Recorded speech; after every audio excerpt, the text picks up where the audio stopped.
In this video, we will look at a problem associated with the Bohr model of hydrogen atom. In a simple non-relativistic model of hydrogen atom, it is assumed that the force between the electron and proton is given by this expression, which is essentially the Coulomb's law. So the vector r is the radius vector between the electron and the proton. Assumption B, the electron moves in a circular orbit about the proton such that the product of electrons' momentum and radius of the orbit is given by this expression. Momentum times the radius of the orbit equals a positive integer n times this constant, h bar, which is defined as the Planck's constant over 2 pi. Part A, calculate the radius r sub n of the nth orbit and the angular velocity omega sub n of the electron in the nth orbit. So let's do these two. Now we note that what we have here is a semi-classical model of a hydrogen atom. So this electron is going around the proton and the orbit is r. The force between them is defined by Coulomb's law given by that expression. So let's analyze the motion of this electron in such a circular orbit. We have a circular motion, so that means the centripetal force on this electron, so this m is the mass of the electron, the centripetal force equals mv squared over r. R is the radius of the electron. Let's say it is in the nth orbit, so r sub n, and the speed is v sub n when the electron occupies the nth orbit. The centripetal force is provided by this Coulombic force, and the magnitude of that is the square of the charge of the electron over 4 pi epsilon naught r squared. If you note, in this equation, it was written as the vector r over r cubed. This is just the same as the unit vector r over r squared. So we have used this expression in expressing the magnitude in that line. Let's not forget the subscript n to denote it is the radius of the nth orbit. This r sub n will cancel one of the r sub n from the other side, giving an expression that look like that. Now let's look at the second assumption, that expression. That expression says the momentum of the electron on the nth orbit times the radius of the nth orbit equals nh bar. Now this is the linear momentum of the electron, and that is mass of the electron times the velocity or the speed of the electron in the nth orbit times Rn equals nh bar. And we can express v sub n in terms of the rest, and that's going to give you nh bar over mRn. We emphasize this m here refers to the mass of the electron. Let's square this expression and substitute the Vn squared in there. If you do that, you get m Vn squared from this line is n squared h bar squared over m squared Rn squared equals this term on the right, which is e squared over 4 pi epsilon naught Rn.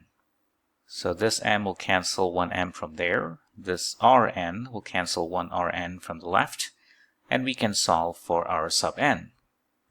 So when you do that, you get r sub n equals n squared h bar squared times 4 pi epsilon naught over me squared. So that gives us the radius r sub n of the nth orbit. Now let's determine omega n.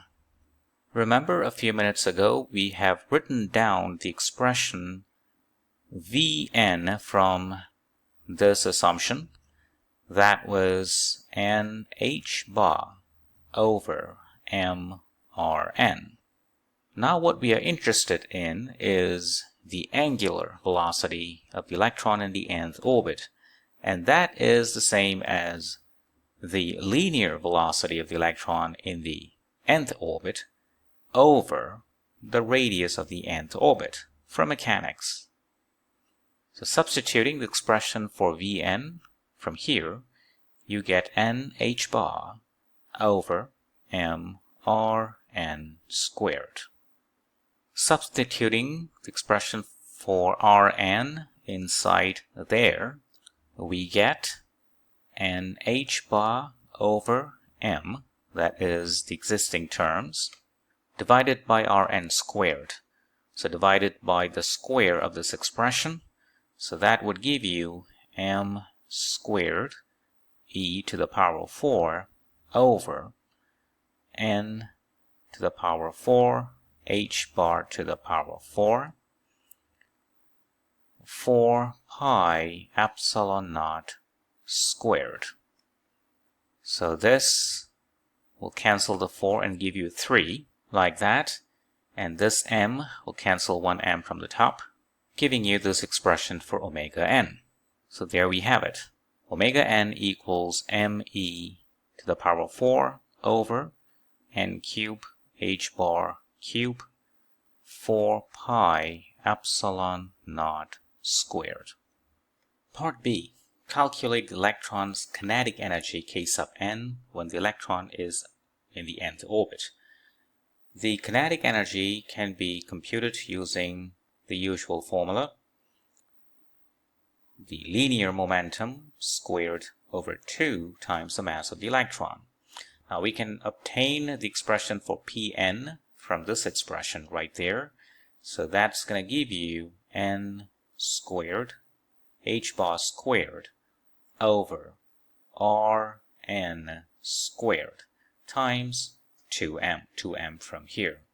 So let's substitute the expression for Rn from that result into here. So the kinetic energy K sub n becomes n squared h bar squared over 2m over Rn squared. So squaring that expression and inverting it, you get m squared e to the power of 4 over n power of 4 h bar power of 4 pi epsilon naught squared. So this m will cancel one m from on top. This will cancel that and give you 2, or power 2 rather. And the numerator will have a single m. And you get that.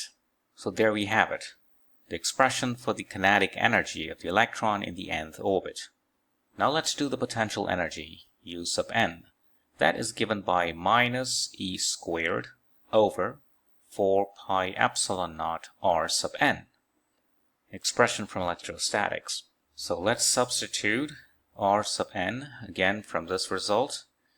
So U sub n becomes minus E squared over 4 pi epsilon naught 1 over R sub n, so that means me squared over n squared h bar squared times 4 pi epsilon naught. So you see the numerator can be written as me to the power of 4, and the denominator can be rewritten as n squared h bar squared 4 pi epsilon naught squared. Comparing this expression with that expression, immediately you see U sub n equals minus 2k sub n. So let's write that up here. And finally, the expression for the total energy of the electron in the nth orbit. It is the sum of Kn plus Un, kinetic energy and the potential energy. But we know Un is minus 2Kn, so that means E sub n is minus K sub n. Like that. So in terms of all the parameters, En can be written in a following manner. It's minus Kn, so minus me to the power 4 over 2 n squared h bar squared times 4 pi epsilon naught squared. An important expression in the Bohr model of hydrogen atom. Now let's answer part C. An atomic electron can lose energy by making a quantum jump from a higher orbit n sub I to a lower orbit n sub f while emitting a photon. What does this model say about the energies that a photon emitted by a hydrogen atom can have? So let's assume the two orbits. So this is Ni and this is Nf. And the electron is making a jump like that.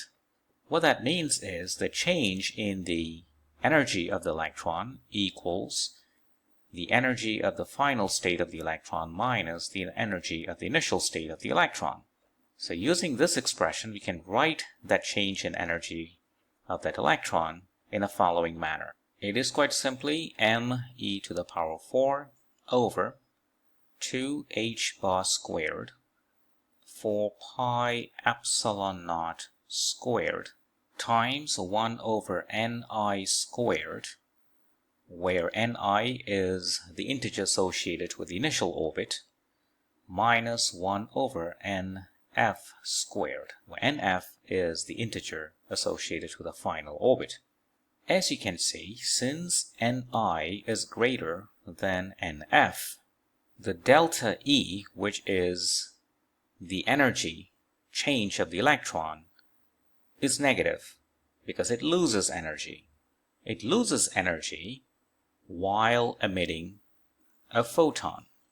So that means the energy of the photon equals minus delta E, which we can then write as me to the power 4 over 2h bar squared 4 pi epsilon naught squared times 1 over nf squared minus 1 over ni squared. So you see the energy of the photon is proportional to 1 over nf squared minus 1 over ni squared. And that solves the problem. Thank you for watching.